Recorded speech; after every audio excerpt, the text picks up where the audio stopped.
The following is a presentation of the Belly Up Sports Media Network.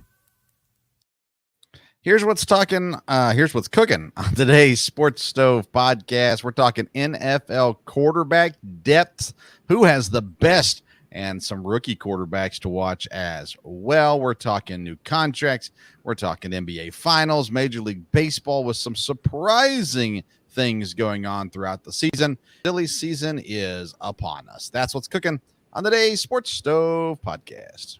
From Belly Up Sports and the Belly Up Podcast Network, you're listening to the Sports Stove Podcast with your host, Vince Stover.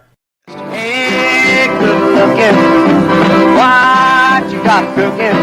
How's about cooking something up with me? Welcome into an all-new edition of the Sports Stove Podcast presented by Righteous Felon Jerky. Join the flavor revolution at righteousfelon.com. Use the promo code STOVE15. That's STOVE15. You're going to get 15% off your purchase. I'm your host, Vince Stover, joined as I am every week by my dad, Dale Stover. We're a day early, but not a dollar short. How you doing, Dad? Doing good. We're well into the summer here now, and a lot of sports going on. Some wrapping up, a lot are continuing, and got a lot to talk about. Yes, we do. And we're going to kick things off today with the NFL, and we'll probably be talking more about the NFL as the summer progresses. But I wanted to get into some quarterback stuff because I saw a thing earlier this week, one of those classic, you're looking, you're going, wait, he's on what team? Going through some different things. And so it got me to thinking about quarterback depth. One of the biggest things that we've seen hinder teams in the last couple of years is not having a solid backup quarterback. And so when the starter goes down, things don't turn out well, i.e. the Jets last year when Rodgers went down. The Bengals, I think, would fall into that category, although probably did better than most people thought they would do. So anyways, that's what we're going to look at today is quarterback depths and which teams we think have the best depth when it comes to quarterbacks in the NFL. And I basically went too deep on this.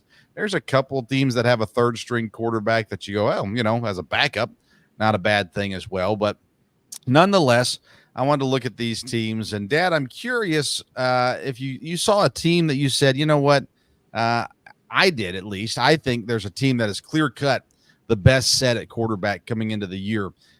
Did you have a team like that? Yes, looking at them, to me it looked like the Bills. Yeah. Yep, I'm with you on that one as well. Of course, Josh Allen is the starter. Mitch Trubisky is back as the backup. And listen, we like to make fun of Mitch Trubisky because of his time with Chicago. But the reality is Trubisky, he didn't deserve to be drafted as high as he was. That wasn't his fault, of course. That being said, he is, I think, one of the 32 best quarterbacks in the league right now. And so that means I think he's able to start. So to have him as a second string quarterback, is he as good as Josh Allen? No, of course he's not. But that being said, he is a guy that can come in and still win games, still get you to the playoffs. If Allen goes down, if Allen has to miss 2 or 3 games, Trubisky's going to be able to step in, I think, and play really good football. Is that kind of your mindset with the Bills as well? Yes. Yeah. Trubisky, has been a starter. He has the experience. And I think as far as when you look at backups, I think he's probably better than the others. Definitely is definitely an option if Allen got hurt, for a game or two or even a few more. Now, not for the whole season, no, but for a couple games, I think Trubisky would have the experience, and to me, looked like the best of the bunch there. Yeah, and Dad, I think a team that's not too far behind them is the Cleveland Browns. They've got 2 quarterbacks with a lot of starting experience. Deshaun Watson is the number 1 guy. Of course, Jameis Winston comes in the offseason as the number 2. And I have been a pro Jameis Winston guy pretty much from the get-go. And I think he's been shortchanged to some degree. He's been immature as well. And I don't erase that.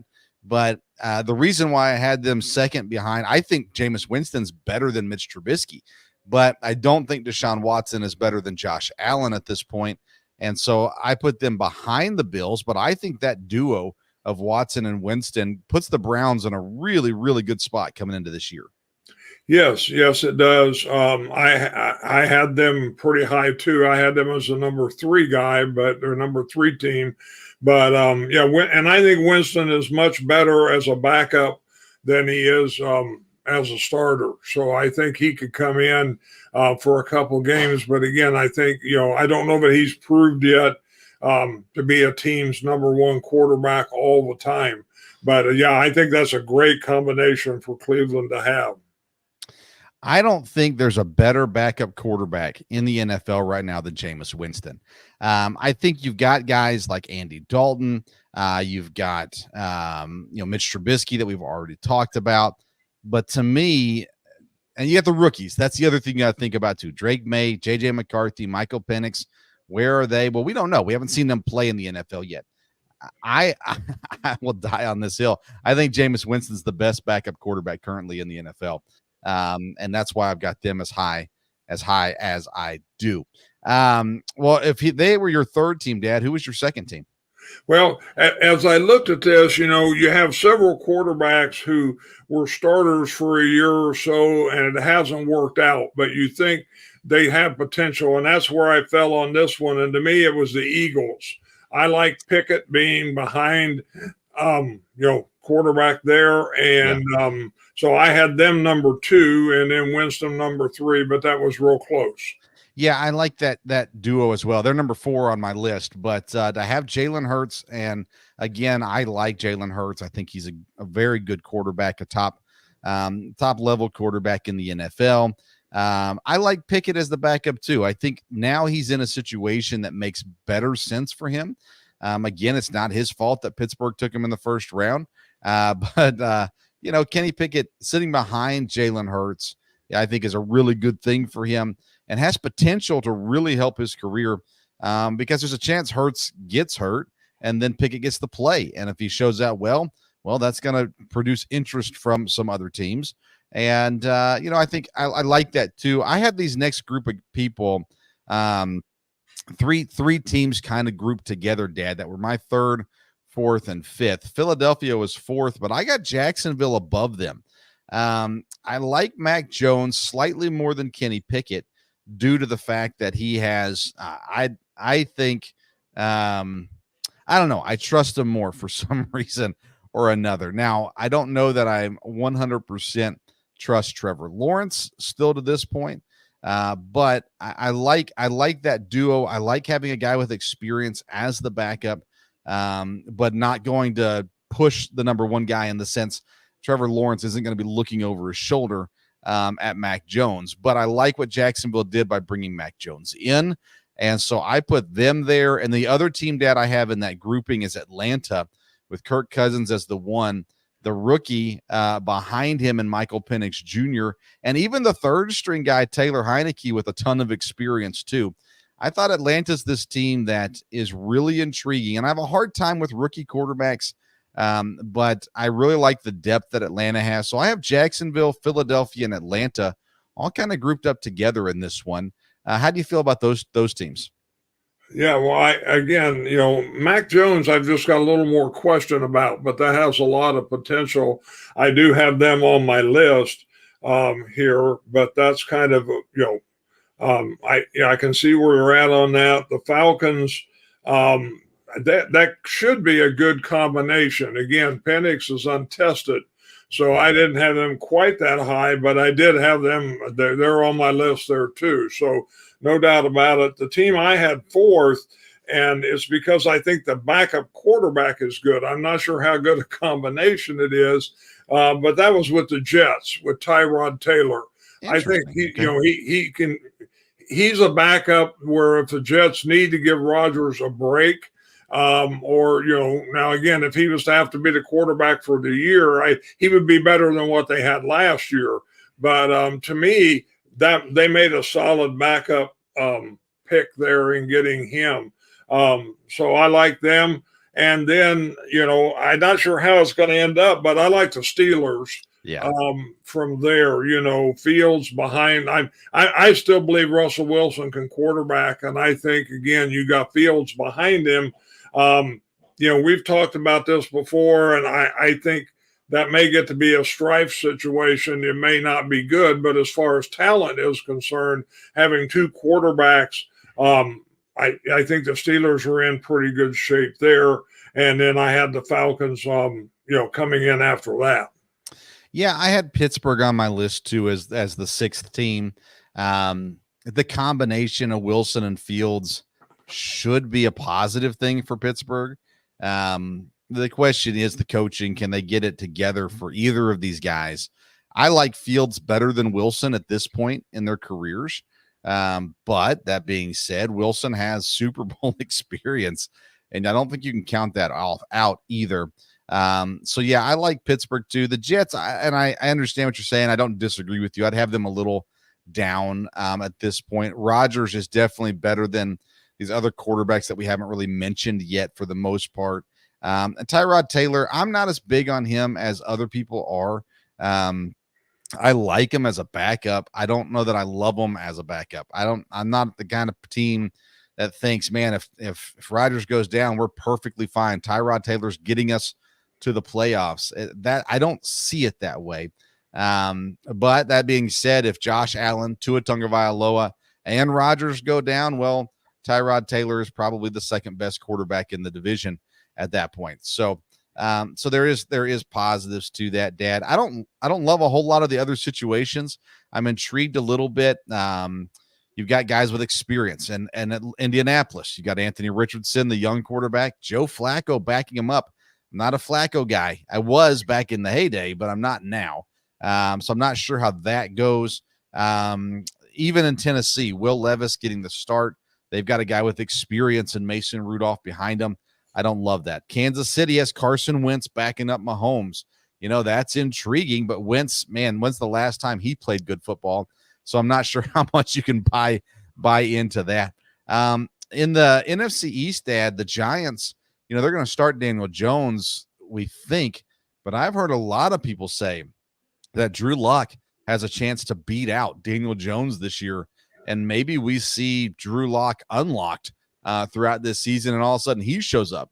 If Drew Lock's the starter, I love Daniel Jones as a backup, but I don't know that I love Daniel Jones as a starter. Washington's got Mariota backing up the rookie, so again, some experience there as well. Minnesota has a rookie backup quarterback, and to Sam Darnold, again, I don't love that situation.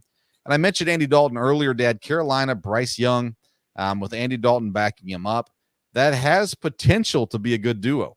I love Andy Dalton as a backup quarterback with his experience and his play.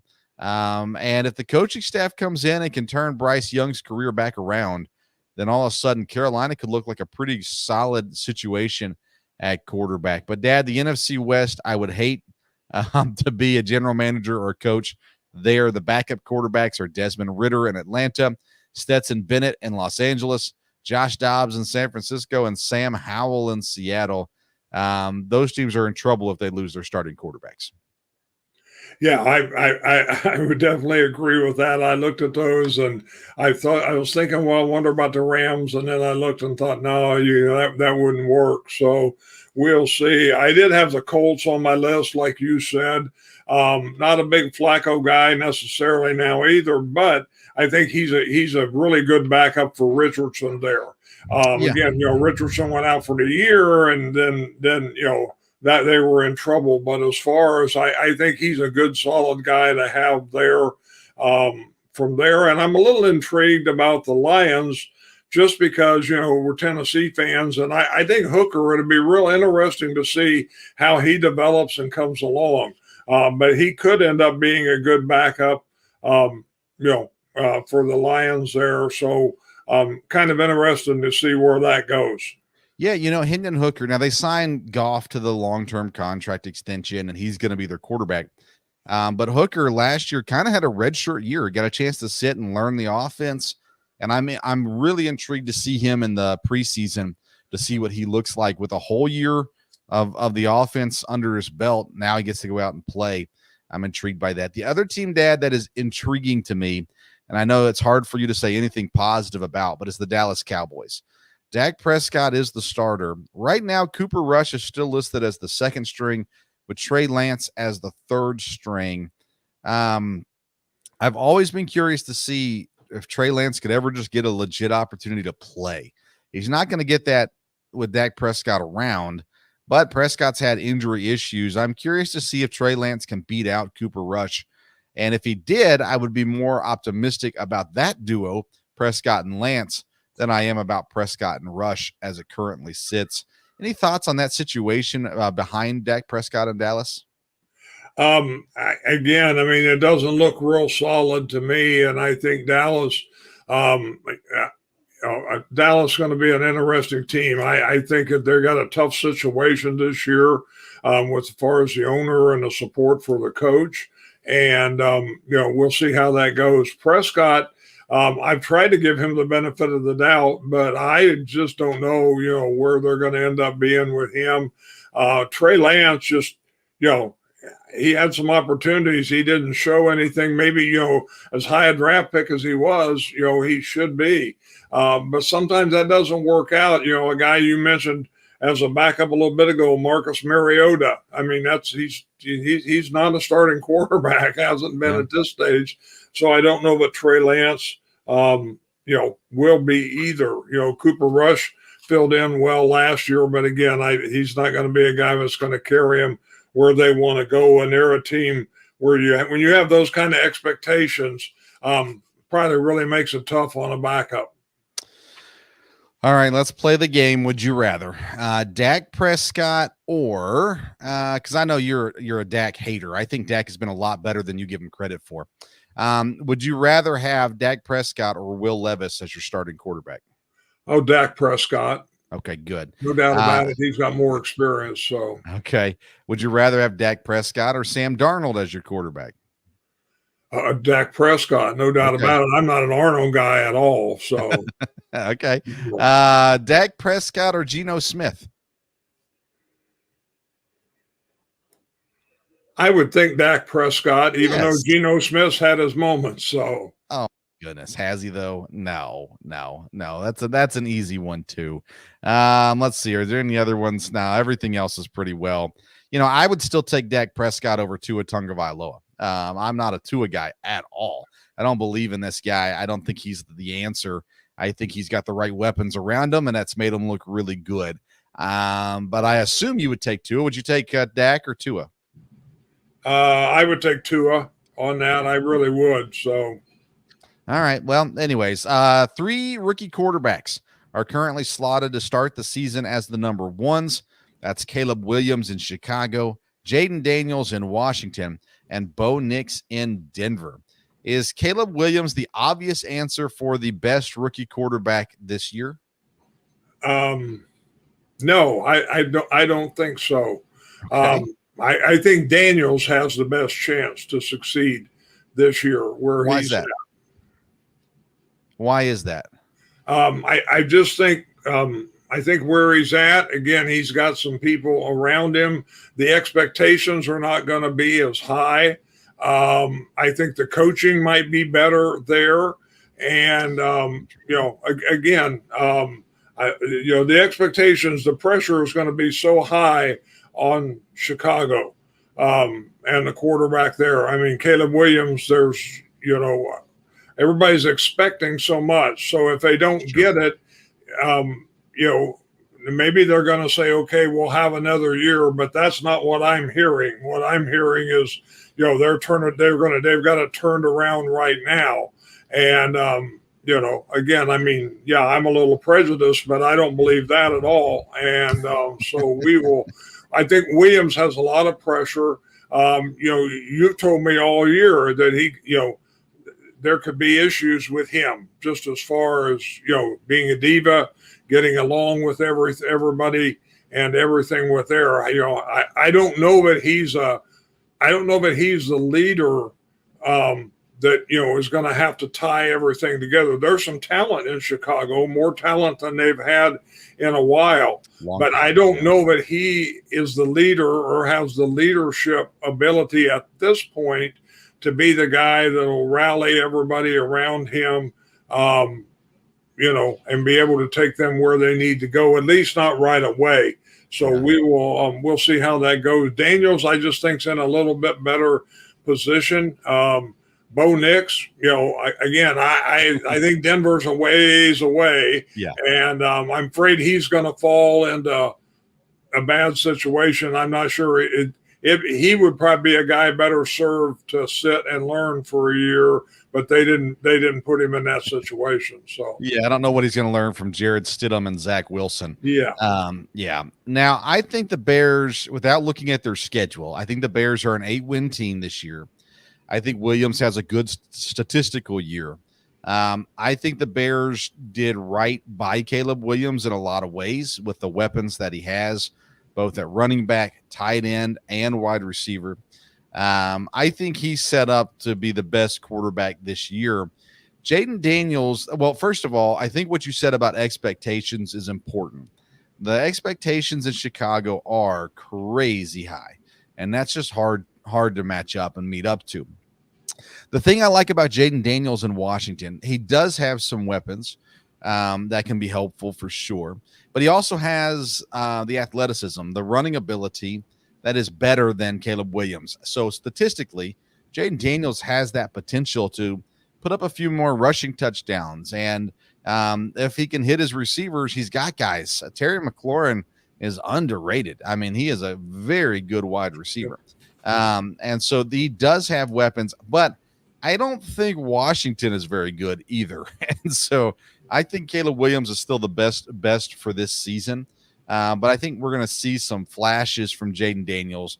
If he stays healthy, some flashes from Jaden Daniels that will be impressive as well.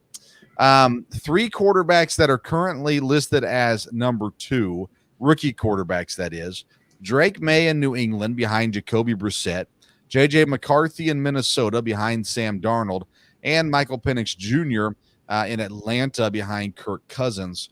Which of those 3 guys do you think will play and have, out of those 3, the best year of those 3 quarterbacks? Okay, it was McCarthy and who's the other 2? Drake May and Michael Penix. I don't know. I think McCarthy's going to have the quickest opportunity because I think there's going to be a short leash there. But I don't know that he is really ready to play. I'm real interested to see how Drake May does. Yeah. I think he has potential. So I think, that might be a good situation there. He might have the best opportunity. I think so. Penix, I mean, the chances of Penix playing are the lowest out of these 3 guys, just being behind Kirk Cousins. Now, if he's not fully healthy, or if he gets hurt again, or if he ends up being really bad coming off of the injury, then maybe, but it's least likely. Sam Darnold has some weapons, a really good tight end. He's got a really good wide receiver, maybe the best in the league. He's got some running backs as well. I think Sam Darnold can hang on for a while. It's New England for me. I don't think Jacoby Brissett is going to be, I mean, people expect him to be, a 500 quarterback. I don't think he's that. And I think Drake May, he's just going to be too good to sit on the bench. And and I'm not a massive Drake May fan, but I just think he's better than Jacoby Brissett. So I think Drake May is the guy who you'll see on the field first, unless there's an injury somewhere else. I think you'll see Drake May first, and I think he'll have the best season out of those 3 guys as backups. And the surprise rookie, Dad, that I think sees some snaps this year is Spencer Rattler in New Orleans. He is currently the 3rd-string quarterback behind Jake Haener and Derek Carr. I just think there is a legit chance that Carr doesn't do great again this year, and Spencer Rattler has more upside than Jake Haener. And so I think we might even see some Spencer Rattler at some point this season as well. Hopefully, Dad, we do not see Michael Pratt, the 7th-round draft pick for the Green Bay Packers, at all this season. But It's gonna be a fun year with the rookie quarterbacks and really with quarterbacks in general. Yes, yeah, it will be just to see how that goes. It's going to be an interesting year, as we get into football here. A lot of players have changed around. A lot of teams have made moves to try to help themselves. And, the NFL's had parity anyhow, but I think it's going to be pretty wide open at the start here. And the quarterback thing, like I said, it's supposed to be a great class last year. We'll see, or this year coming out, and we'll see how that goes. Yeah, and we'll talk a lot more football and teams, depth and things like that as we move along. Dad, 2 big contract extensions this week. Justin Jefferson in Minnesota, Christian McCaffrey in San Francisco. I love both of these players. They're both so good. I think of them, fantasy-wise, of course. And Justin Jefferson has been so good to me. Christian McCaffrey has been phenomenal. Even before he came to San Francisco, but especially since coming to San Francisco, he's been healthier and he does everything. He catches, he runs, he's dynamic. And so both of these are big players. To get them locked up and secured for both of these teams is a big, big deal. Your thoughts on Justin Jefferson and Christian McCaffrey? Yeah, no, it was very smart on both teams to get those tied up. No doubt about it. Jefferson, is probably the number 1 receiver, in the league. You got him and Jamar Chase right there, but that was big for Minnesota, no doubt about it. And there was a lot of money involved there. Of course, a lot of money in the NFL these days, anyhow. But I don't know how that resets the market necessarily, because I think Jefferson is just so far above most all the other receivers, with the exception of maybe 2. So, the next guy up for contract, I don't think he's legitimately going to be able to say, well, I should get more than Justin Jefferson. Now, we'll see, unless somebody has just a tremendous year or whatever there. McCaffrey makes all kinds of sense. He's a tremendous football player. He showed that when he switched teams here. And, they definitely want to keep him. No doubt about it. I guess he's getting a little more age on him, and being a running back, takes a lot of wear and tear. So I think he's going to slow up somewhat. But again, with the weapon he is can be used in so many ways. I think he's got several years to be very productive still. You're a co-owner of the Green Bay Packers. Can you give us any insight on when Jordan Love gets his deal done? I'm sorry? When does Jordan Love get his deal done? Well, today it came out that Goody said that everybody wants to get it done before training camp. So I think it'll definitely be done before training camp starts. I don't know if it'll be done this next week before they're done with mini camp. I think it could be, because I think that way things won't be hanging over the break there. So I think there's a chance by next weekend something could be announced before they leave mini camp. If not, then definitely I think it'll be done before training camp starts. The day training camp starts is the same day the shareholders meeting is. So that's a great time for that announcement, no doubt about it. But I think it'd be better served for everybody to get it done before they go on the break before training camp. But nobody knows how close it is. Is it still the money? Is it still technicalities? Where are they at? I think they both agreed, they want to do it. I think the Packers, definitely want to sign him. I think he wants to sign. Obviously, you've got the agent and everything involved there. So, everything I hear, which I hear, a lot about it on the Packers side, is, the sticking point, if there is one, is guaranteed money. Just working out how much guaranteed money there's going to be. I don't think the total number of what he makes is probably going to be in question too much. But we'll see. So it'd be great, I think, if they got it done by the end of next week, by the end of mini camp.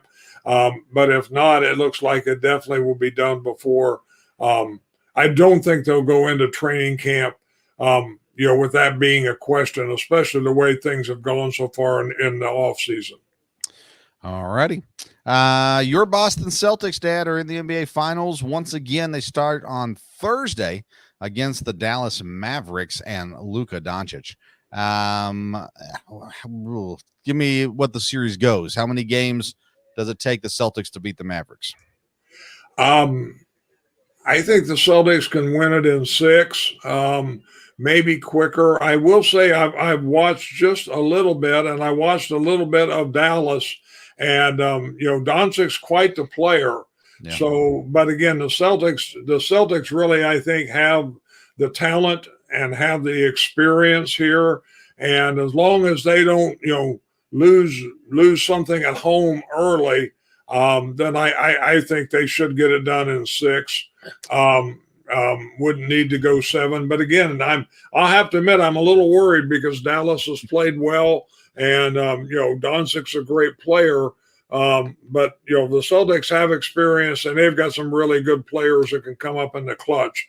So I think they'll be ready to play. Yeah, I think the key player for Dallas is actually Kyrie Irving. I think Luka's going to be Luka. You know what he's going to be.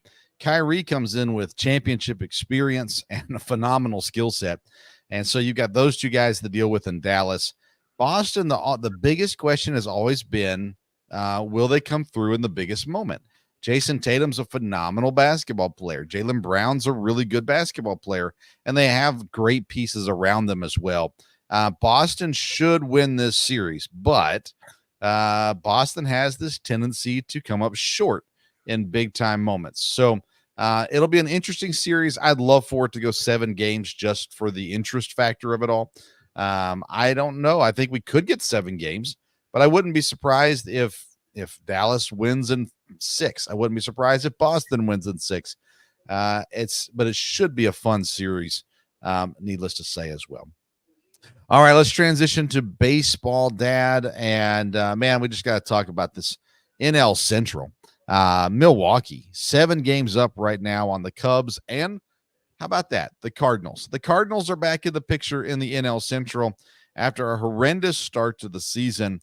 They're still under 500, Dad, but here they are climbing their way up the ladder to the NL Central. And I'm intrigued by it, Dad, because the Reds started off with all these expectations. We talked about this with the Chicago Bears, all these expectations for the Reds coming into the season. And I tried to warn people. No one listens to me when it comes to the Reds. Listen, they got great talent on their team, but it is not working out for them right now. And they are at 27-33, 9 games back. I'm more concerned about the Cardinals than I am any other team in the Central as a Brewers fan. Yeah, that would make sense. I mean, the Brewers have played really well, and so I mean, I think there's a good chance they can hold on. The Cardinals, though, are a team. All off season, you said they can't be as bad as they were last year, and they've got talent. They do have some experience. I heard you talk about that on your baseball show this week, and that's true. They've got some veterans that know how to play. Plus, they've got some young guys. So again, if they can get on a little bit of a streak, and if Milwaukee, hits a little bit of a cold slump, then all of a sudden it can get close. Milwaukee's been playing well. Are they good enough to stay that way all season? I don't know. Looked like the Cubs were going to challenge, but they've had trouble. And of course, it's because of the curse. And if people don't know what that means, they just need to listen to your baseball show on Sunday night and understand the council curse. But I think, and like I said, the Pirates are kind of gotten to where you thought they would be there. So the Cardinals are the team that could make it interesting.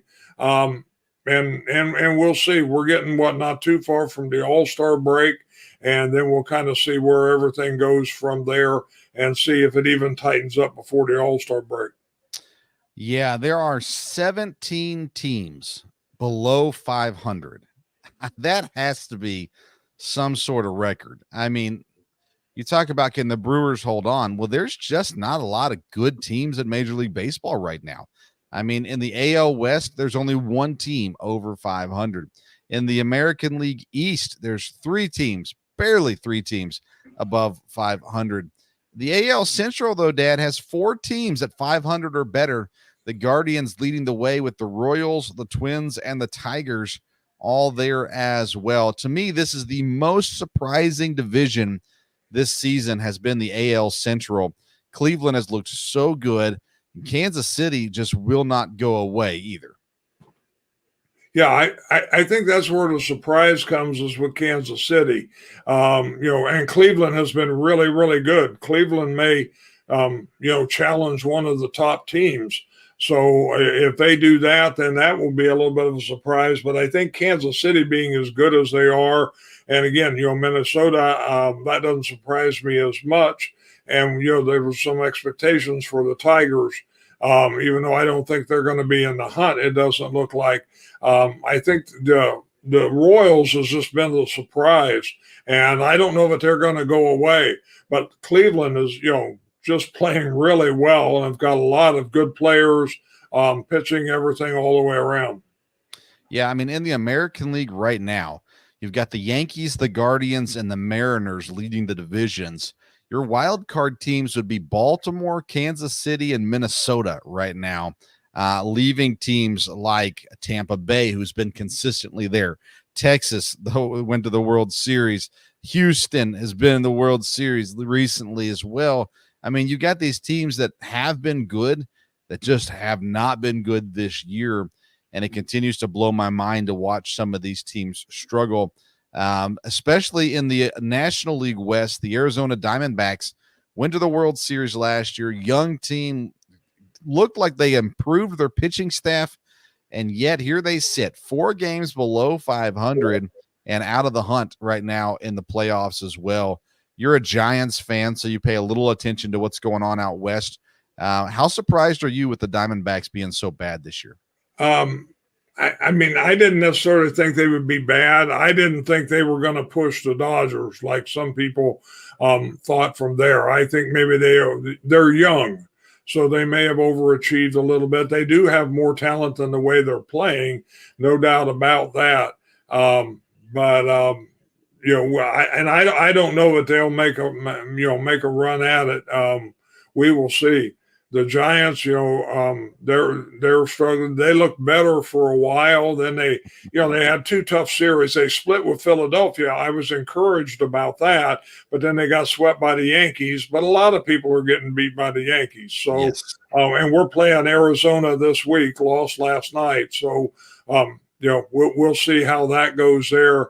I don't think San Diego is going to challenge anybody, even though they're a little bit ahead of us right now. So the Dodgers seem to be the team there, but I don't know that they're a dominant team in Major League Baseball at this point right now either. So the Phillies are really, really good, no doubt about it.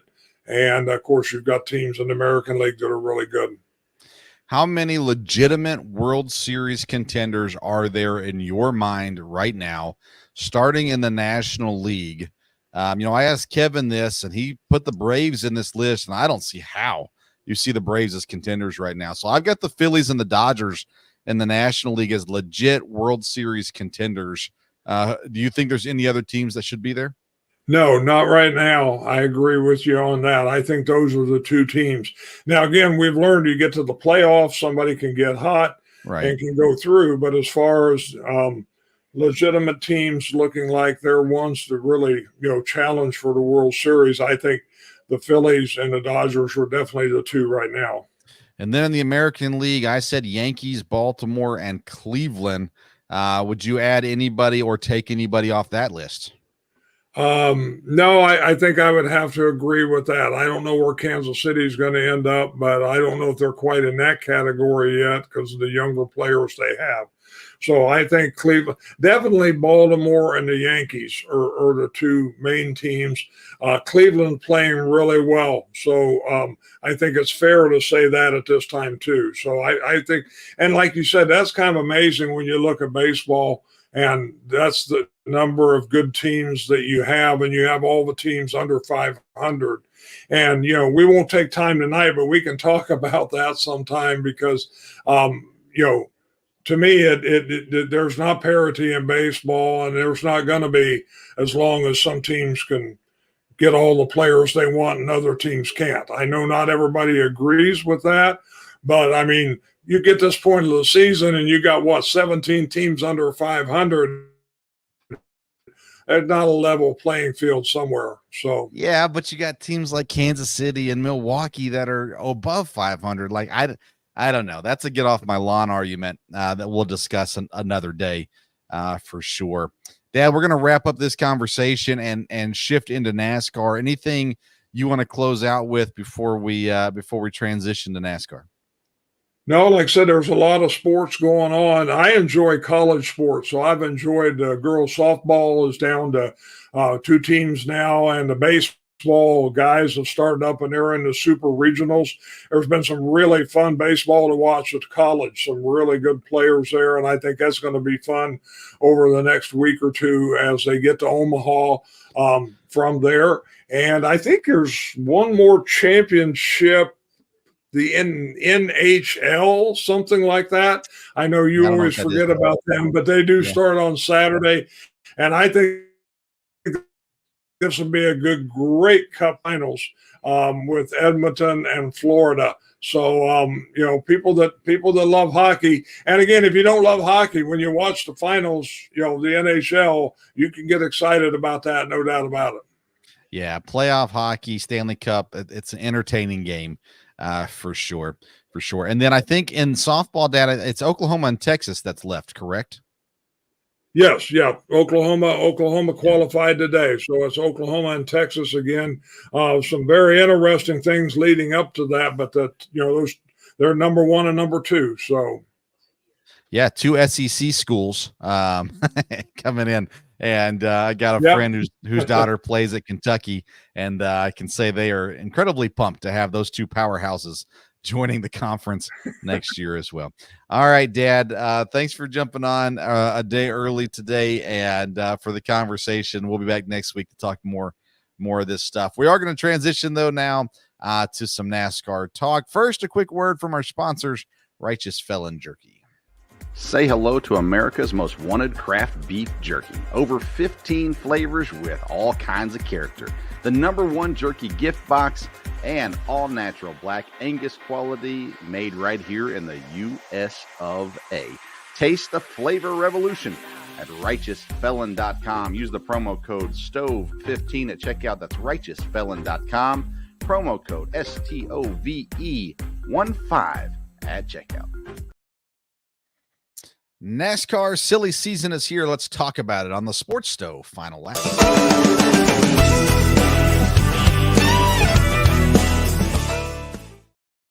And joining me once again to talk some NASCAR is the Belly Up Sports NASCAR head, Chris Prince. Hey, Chris, how you doing, man?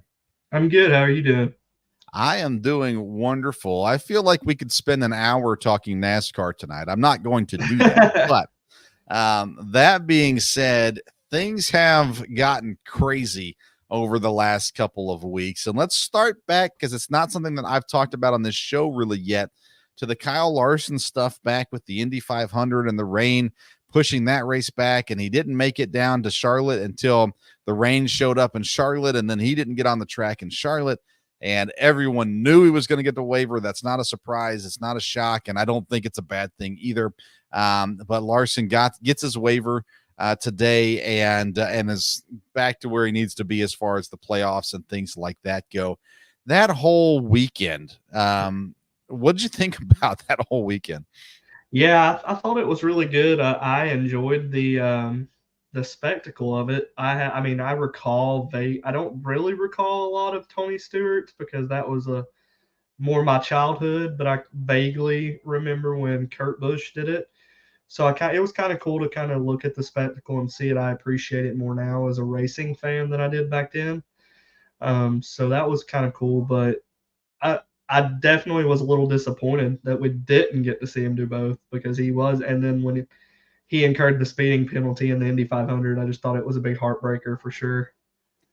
Yeah, I was not watching the 500, but I was kind of keeping track of what was going on, and on Twitter seeing the speeding penalty and knowing that was kind of it for him there. And then I was intrigued by, the spectacle of him flying into Charlotte, and then they watch the helicopter land, and then they watch him get on the golf cart, and he's putting on his Hans device and getting everything ready to go. And I'm just sitting there going, my goodness, they've got to get this race going again because Kyle Larson, what they've done here to get Kyle Larson on the track. Again, I think it's all positive for the sport. So I've been surprised by some of the people who have said he shouldn't get the waiver and all this kind of stuff. I'm thinking him running the Indy 500 brought more publicity to NASCAR than anything else could have on that weekend. And so I thought for NASCAR, they would see it as a good thing for the sport. And I mean, let's be honest, Rick Hendrick's not going to get punished. So he knew it was going to go on the whole way. Yeah, that man's invested way too much money into the sport, I feel like, for you to punish him at this point. He's a huge investor into NASCAR. So, the waiver and everything of it, I mean, I don't see how you could not give it to him just based off of the prior stuff. And I know they came out and said today that was the whole reason it took so long for them to even approve it in the first place was because the different circumstances. But, yeah, I'm with you. I like the spotlight, like you said, it kind of put on NASCAR because yes, the Coke 600 gets a little bit, but it's more for NASCAR fans on that weekend. Everybody knows about the Indy 500 though, and if you see Kyle Larson in the Indy 500 and you hear them talk about it, you're going to be like, hey, where's he racing again? What'd you say? Right. It's like the Kentucky Derby, the Indy 500 is. I don't watch a second of Indy racing all year, but I'll pay attention to the Indianapolis 500 at the very least. The Derby, and I live in horse country. I live in Lexington, Kentucky, but I don't watch horse racing, but I do watch the Kentucky Derbies. So, and if a horse wins the Derby that has a chance to go on and run for the Triple Crown, I'm at least going to pay attention to what goes on there. So same thing with Larson. There will be people who tune into the 500 because that's what you do, and see Larson or hear Larson's story and then kind of go, well, let's see how he does next week in his next race and those kinds of things too. And we'll talk about the race from this weekend in just a moment. But Stewart-Haas announces they're going to sell everything and move on their business elsewhere. And it just puts 4 drivers. Really, I think Preece is the one that no one really cares about. But it puts the other 3 drivers, specifically Briscoe and even Gregson. And I think if Josh Berry had a different crew chief, I don't think we would be talking about him quite as much. But to have but to have his crew chief that's just, he's constantly saying that I believe in this guy. It continues to give Josh Berry a little bit of life too. So what do you think is going to happen for Briscoe, for Gregson, for all the drivers, I suppose? Yeah, like you said earlier, I feel like you could talk an hour alone about those guys. I saw a lot of stuff, speculation. I saw Briscoe linked to the Wood brothers because Burton's out at the end of the year. They're not going to re-up his contract. And then I saw things with like I've even seen with the 2 other drivers going to front row, one taking Michael McDowell's seat and then filling the other seat that they just acquired. So, I mean, I could see that, but I've also heard something as crazy as Cole Custer and Riley Herbst grabbing those seats as well, because something to do with Herbst's family, helping purchase charters. All kinds of things. I don't know what, honestly, right now is speculation and what is, somewhat true anymore. But I think Berry is definitely an interesting one because of his crew chief. Yeah, I like Josh Berry, and I think he's got potential. It's just going to be the right situation. You've got to get him and his crew chief is what you want in that, I think. Yeah, and Berry, he's got the right guys behind him. I mean, Junior loves Josh Berry, and he's got the crew chief. Granted, they doesn't have to go with the crew chief unless the crew chief says, I'm only going if you bring Josh with me, that kind of a thing. But I'm intrigued. If you had to put a bet out there on how many of the 4 Stewart-Haas drivers, how many of them are racing Cup full-time next year, what would your number be? I'm going to say at the very least 2 for sure, but 3 would not surprise me. I I don't see Ryan Preece getting a Cup Series seat. I mean, he could probably land in an Xfinity car or, Right. a truck at the very least, but I don't see him back in the Cup Series next year just based off his performance. He's been, 5 years, I think? Priest has been at the Cup level? Collectively, yeah, I think you're roughly right there with 5. Yeah. So he is what he is at this point, and he doesn't have the family name to hold on as some guys in the Cup Series do. And I think Gragson has just been so impressive this year. I would be absolutely shocked if he doesn't get a ride. And I think Barry's the odd man. He's the one that you have to wonder about, Right. in my opinion, because Briscoe's going to get on somewhere. And I've seen a few different teams come up with Gragson's name as well. So I think Josh Berry's the question mark. So if you put the number at 2.5 over or under, that makes you question, okay, do I go over that or do I go under that? I think 3. I think Berry gets a ride ultimately as well. And so I think 3 is probably the number there. We had a race this weekend that threw a wrench in some people's plans for the playoffs, with Austin Cindric showing up all of a sudden in St. Louis. But Christopher Bell and Ryan Blaney had the cars to beat, and Austin Cindric was able to roll across the line first. Yeah, that's racing for you. Any given Sunday, anybody can roll in the victory lane. It doesn't matter. I thought it was definitely a surprise, and I think, like you said, a wrench in a lot of people's plans that may have thought about pointing their way into the playoffs later on this year. Change of events for sure, because I just talked about how disappointing Cindric had been his third season. Right. So I was definitely not expecting that. And then don't even get me started again on my Denny Hamlin bracket challenge. That's all. Oh yeah. I had 2 great picks in that. I'd have to go back and look at it now. I had 2 picks that were underdogs that are going to move forward. And then I think I had 2 picks that were favorites that I missed out on as well. One of the ones that I missed was Josh Berry versus Kyle Busch. And I picked Josh Berry, and I think Kyle Busch is going to have a rough race. Josh Berry's going to sneak through the first round.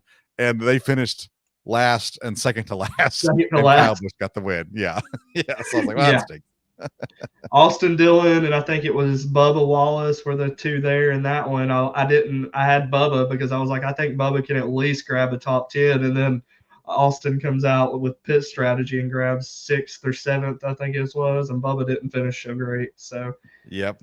Yeah, it was fun. But you look at this current setup right now, where we're sitting at with points and all that kind of stuff, to have Daniel Suarez and now Austin Cindric in, my goodness, I think people are going to start sweating a whole lot more right now, because you got guys, even like Ryan Blaney, who's currently pointed in, but he's been close, but he's had one of those weird seasons where it's just like nothing seems to be going his way.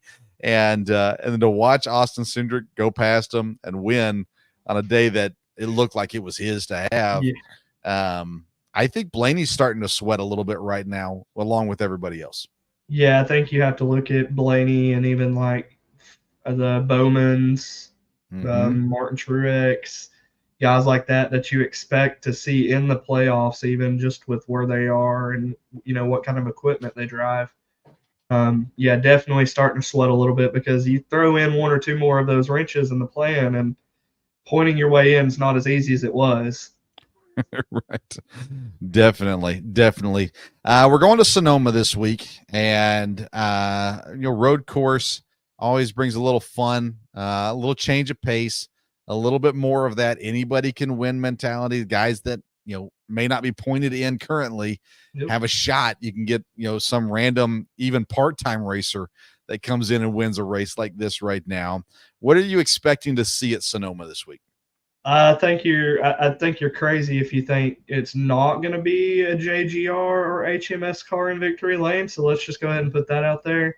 Unless a Ford driver does surprise somebody, I feel kind of confident in that each week. But Austin Cindric and Brad Keselowski have thrown 2 wrenches in that the last few points paying races. So, but I like the Toyotas a lot here. They were very dominant here for a little while with Martin Truex. Mm-hmm. So I don't, won't be surprised if you do see someone like Tyler Reddick even, or Bubba Wallace. He's getting better at the road racing. I don't know if he's quite grasped it enough to contend for a win, maybe even a Ty Gibbs.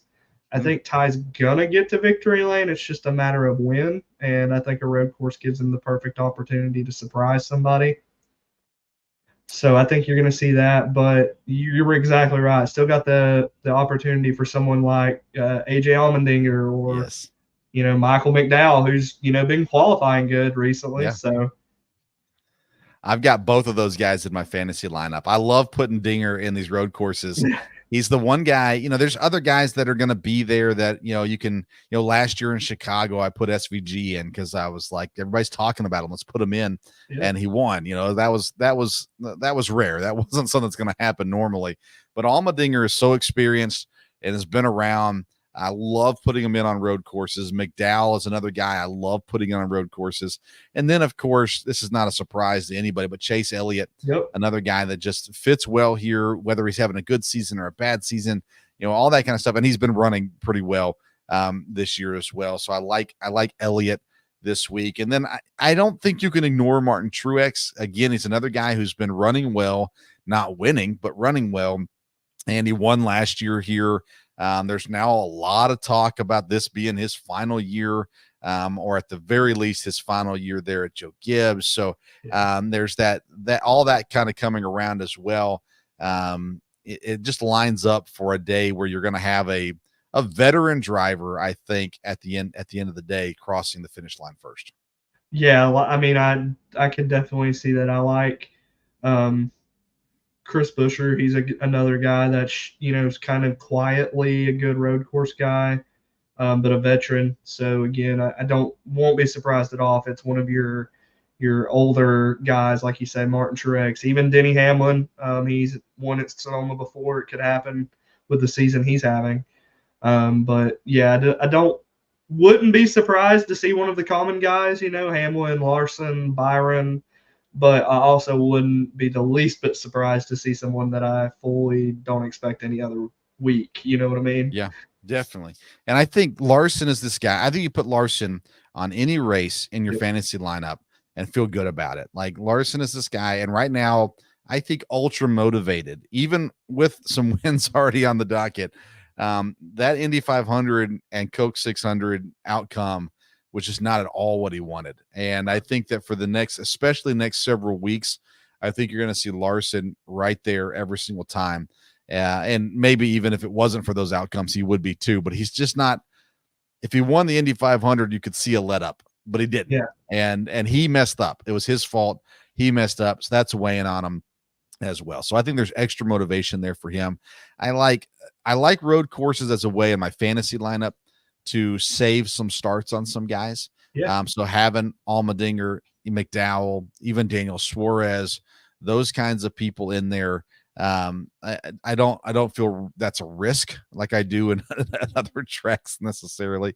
But then you got those other guys, even like the Ross Chastains of the world, that could show up. And that's not one of your major teams, your HMS and your JGR that have been winning everything. But I mean, would you be surprised if Ross Chastain won a race before playoff time? No, and I mean he's got really good opportunities with Sonoma and Nashville coming up. He won at Nashville last year. And he's another guy kind of like Truex where he's running okay. He's kind of quietly top 10, top 15, worst top 20, but he's there. I think it's just a matter of breaking through. He's got to get up there, qualify good. He's got to put the full weekend together. I think for Ross, It's a big thing for him putting the full qualifying practice and then running good on Sundays. When we look at the standings and you look at the guys that are towards the cut line or below the cut line that have yet to get a win, that could win, I'm sitting here looking at Buescher, who could easily get a win. Briscoe wouldn't surprise me if he pulled out a win. Logano wouldn't surprise me. Kyle Busch, even with the year he's having, no surprise if he gets a win either. Once you get past him, you've got McDowell, who's been close. You've got Gragson, who's been in the top 10 5 times this season.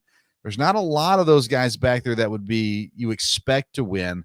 But man, to me, there's enough guys there that could still get a win that makes those points guys just terrified right now. Yeah, absolutely. And I mean, you can throw in the could get a win guys as well as, like, the Blaneys and the Bowmans. I think they're right there with those guys. They easily could grab a win. It's just who is going to get the win and who's not. And then are Right. you going to do it in time Right. to lock yourself in? Because everybody else seems to be going at it, and you've got people like Hamlin and Larson who have already won a couple. Are you going to allow them to stack up playoff points, or are you going to go try to fight a little harder and grab that playoff spot for yourself? These guys in the top 12, I expect them to get a win before the season's done. Truex, Gibbs, Bowman, Chastain, and Blaney. They're all racers that you would expect to get a win before it's all said and done. That being said, though, again, another win by someone like a Cindric just makes you go, what in the world are we doing here? How are we going to make this work? What happens if a guy like Eric Jones gets a win, and now he had the injury or whatever, so I'm sure he's got a waiver too. But a guy like Harrison Burton, that would blow everybody's mind. Yeah, no kidding. That'd be Cindric level. I feel like shocking for some. Yeah. But yeah, I think Logano is a solid choice there. As much as I'm not a big Logano fan, but I can tell you and say that I know he's a good driver. He's gonna be one of the greats when he retires. But he's one of those drivers I think everybody's come to expect to see in victory lane, and he hasn't made it there yet. So I think that's coming. It's just, again, like I said, is he gonna get that win in time, or does he steal a playoff win from a playoff driver when he's not in the playoffs? Right. Now, he did win, but not in one that mattered. Yeah, exactly. In the All-Star race. But we saw some people take that All-Star race very seriously, Yeah. and he still got the win. There. He does have 4 top 10s this year and 2 top 5s, as well as 1 stage win on the year as well. So, yeah, it's wild. We'll continue to have our ear to the ground to listen to ideas of who's going to start filling some seats. And because there's been names. You mentioned 2 guys earlier in the show that are in the Xfinity race right now. And then you've got, I think, 1 truck guy that his name has come up as well as possibly filling a seat. So, to have guys available, to have a Chase Briscoe as a free agent, he's ranked 15 right now in the points. He's won races. He has been the best Stewart Haas car. And to have him available, that's a big deal. But then you start hearing these, everybody wants the new guy. They want the guy that has all the shininess to him. And so I'm intrigued to see where these things pop up and where the seats land and everything like that as well. So big race this weekend in Sonoma. And Chris, tell everybody again, you got a weekly thing you put out, then you got some collab work that you and Caleb do as well. So tell everybody when that's coming out, where they can find it at. Yeah, my power rankings, I do a weekly power rankings top 15 for the Cup Series. Drop it on bellyupsports.com, and then I do it on my personal or my Twitter page, my NASCAR Twitter, which is NASCAR for everyone. And I've got it's on Facebook and Twitter, and I believe that's it right now. But I'm looking towards getting to others. It's just getting the time. But yeah, and then me and Caleb, we do our weekly picks where we kind of just go over some guys that we think are solid, maybe good guys just to put some money on safely if you want. Each week, Caleb's a little wilder than me. So he goes with the larger odds. I tend to stay safe with my picks. And then maybe someone that's not so thought out this week. Maybe the odds are good, but maybe we just don't feel good about them. We drop that typically, on Wednesdays or Thursdays. You can see your life experience versus Caleb's come through sometimes in these things. Caleb, congrats to Caleb again. Just graduated college a couple weeks back and living that grown up life now. But yeah, you can see the difference in the personalities a little bit too with those picks too. One thing I forgot to mention earlier was Christopher Bell's now won twice.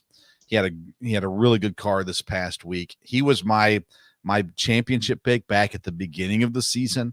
And then for the whole first half of the season was kind of looking like, man, that was a bad pick. How comfortable are you with Christopher Bell now with the way you've seen him over the last, I don't know, 4 or 5 races. I like the definitely the confidence he had this weekend, and then the performance. Man, that's a heartbreaker for mechanical failures, or almost mechanical failures, whatever you want to call it, to take you out of contention for a win. I think he is one of those guys that easily could sneak off another win, maybe grab 3 going into the playoffs. I wouldn't be surprised if he does it, and then he gets hot in the playoffs, because he has done that before and he's known to do that. I think it's just all going to depend on really the competition. I think, does it stay varied like we've seen, or are we going to see some more repeat winners? And that'll be the big thing. I will say I've been a Ford guy my whole life, but the more that I listen to Christopher Bell, the more I'm like, man, I like that guy. Yeah, he's got that. I mean, he almost has that Larson-like character to him. He can set in a car and he can drive it and he can win. I know he doesn't do the dirt racing as much anymore, but still, he's got that ability. He's super competitive too. Something you like, and to give that kind of guy confidence is scary for the competition, I think. Definitely. Well said. Well said. All right. Well, he's Chris Prince joining us again. Chris, I really do appreciate your time, and on a different day than normal, so I'm glad it worked out. But thanks again, man. We'll talk to you again soon. Yeah, for sure. It was a good time. We'll do it again. All right, we'll see you. Chris Prince again, Belly Up Sports NASCAR head there as well. All right, folks. Well, thanks for tuning in. We're going to be back. A special episode hosted by Kevin Wilson next Sunday will be the Sports Stove Fantasy Baseball Show. I will not be here on Sunday, but he's going to take care of that and should have a guest on as well. So tune in Sunday night at 8 o'clock for that. No show next week as far as midweek goes. We'll be back at it again the following week. We're going to take a little bit of time off. And so sorry, but not sorry all at the same time. So we appreciate you tuning in tonight. Follow us on social media at Sports Stove. That's on Twitter and on Instagram. And again, make sure you check out righteousfelon.com. Use that promo code STOVE15 at checkout. You're going to get 15% off your purchase. Thanks for tuning into this edition of the Sports Stove Podcast. Until next time, we'll see you around the Sports Stove.